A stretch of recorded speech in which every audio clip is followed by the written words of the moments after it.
स्वागत है दोस्तों आप सभी लोगों का आपकी अपनी टाइम्स ऑफ नॉलेज फैमिली में। दोस्तों यहाँ पर हम DFCCIL की बॉन्ड पॉलिसी के बारे में थोड़ा सा डिस्कशन करना चाहते हैं। काफ़ी लोग पूछ रहे थे, तो यहाँ पर देखिए आपके सामने ऑफिशियल डाटा है जो कि रिलीज़ हुआ था आपका 2019 में। जो अमेंडमेंट किया गया था, कुछ चेंजेस किए गए थे बॉन्ड पॉलिसी में, तो वो यहाँ पर मैं बताऊँगा।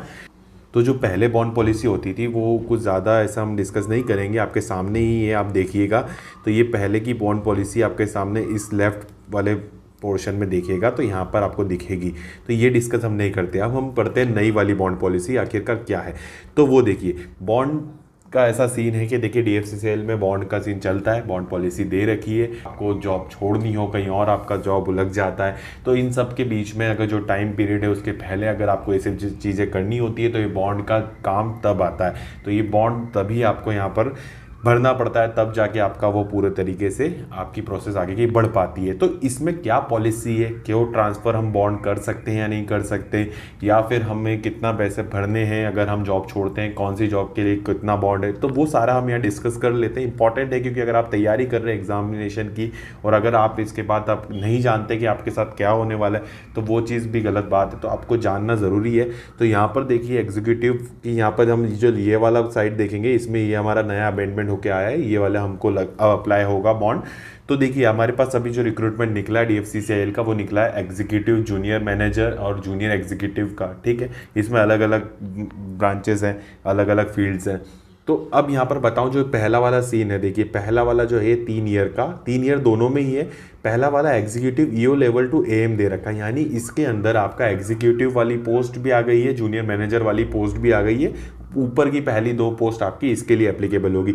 इसमें 4 लाख प्लस GST आपका बॉन्ड रहेगा। 3 साल का टाइम है, ठीक है, 3 साल तक आपको करना है जॉब, उसके बाद आपके ऊपर है, बट यहाँ पर बॉन्ड भरना पड़ेगा 3 साल तक का, सॉरी 30 नहीं 3 साल। यहाँ पर जो दूसरा है वो नीचे देखिए, जूनियर एग्जीक्यूटिव और MTS की जो पोस्ट है उससे नीचे वाली, उसके लिए भी 3 साल है, पर उनके लिए बॉन्ड है 2 लाख प्लस GST। अब ये सिर्फ बात हुई बॉन्ड की कि बॉन्ड इतना यहाँ पर बॉन्ड अमाउंट है कि हमें 3 साल तक इतना बॉन्ड अमाउंट का हमारा सीन रहेगा।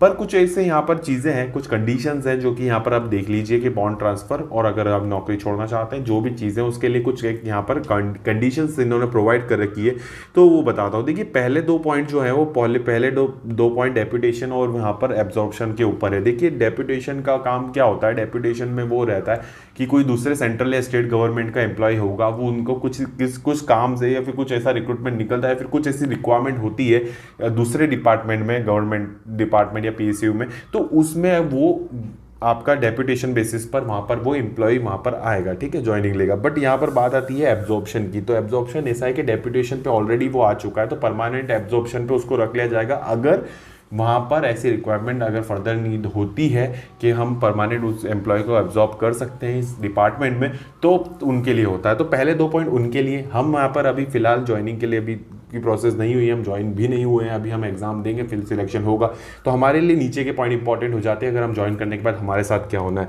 तो देखिए यहाँ पर सबसे पहली चीज़ है कि C पॉइंट देखिएगा, all employees shall have to service minimum 3 years. 3 साल तक का पीरियड में हमको सर्विस करनी पड़ेगी, नहीं करते हैं तो फिर बॉन्ड का सीन काम आता है।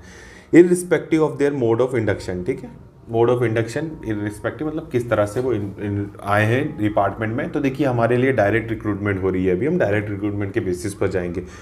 D पॉइंट देखिए, if an employee leaves the company during the bond period on completion of 2 years service. देखिए अगर एम्प्लॉय वो छोड़ देता है, कंपनी डिपार्टमेंट छोड़ देता है और 2 साल की सर्विस वो कर चुका होगा, तो वहाँ पर प्रोपोर्शनेट बॉन्ड अमाउंट हम उसे रिकवर किया जाएगा उससे। मतलब जैसे आपने 3 साल का आपका बॉन्ड है या 4 साल का, 3 साल का मान लें, अभी जो 3 साल है, तो 2 साल के आपने सर्विस कर ली, तो बचा हुआ 1 साल का जो होगा उसके according proportionate amount of bond आपके लिए रहेगा, वो 2 साल उसमें काउंट नहीं होंगे। मतलब ऐसा है कि 2 साल के पहले अगर आपने वहाँ पर जॉब छोड़ी है, आपने वो डिपार्टमेंट या कंपनी छोड़ी है, तो आपको वो पूरा जो 3 साल का बॉन्ड यहाँ पर दे रखा है वो आपका वहाँ रिकवर किया जाता है। जबकि 2 साल अगर हो गई है तो बचा हुआ जो टाइम रहेगा उसके प्रोपोर्शनेट अमाउंट ऑफ रहेगा। तो इस चीज़ है कि 2 साल भी आपने कर लिए तो लगभग वो तीसरे साल का वहाँ पे प्रोपोर्शनेट कर देंगे। तो ये चीज़ इन्होंने यहाँ समझाने की कोशिश की है। अब बात आती है कि अगर ये बॉन्ड हमको छोड़ना नहीं है, हम किसी दूसरे डिपार्टमेंट में जाना चाहते हैं, कंपनी में जाना चाहते हैं, पीएसयू में जाना चाहते हैं, पीएसयू मेनली पीएसयू या फिर दूसरे गवर्नमेंट सेक्टर में जाना चाहते हैं और हमें बॉन्ड ट्रांसफर कराना, तो वो भी यहाँ पर पॉसिबल है। यहाँ पर इन्होंने पॉइंट लिख रखा है।